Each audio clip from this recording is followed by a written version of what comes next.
برای دوخت جیب فیلتو چند تا روش بلدی؟ من 3 تا روش رو تو 3 جلسه میخوام بهت بگم. این جلسه اول دوست داشتی ادامه بدیم، عدد 2 رو تو کامنت ها بذار.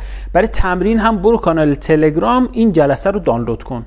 2 تا نوار جیب فیلتو رو لای حریر میزنیم. 2 تا نواری رو از وسط تا میزنیم. پهنای جیب فیلتو 1.6 میله، یعنی 8 میل به هر طرف این خط وسط. هر کدوم از این قالب ها 8 میلیمتره. یه 8 میلیمتری من اومدم رو این کشیدم.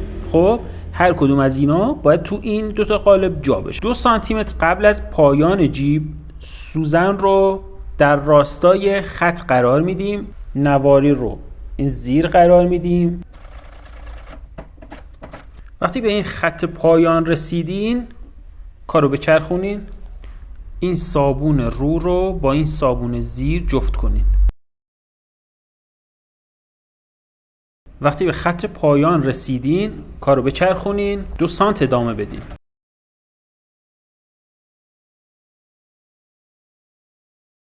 سر و ته جیب فیلتر چک کنین. این 2 تا کوک باید در یک راستا قرار گرفته باشن.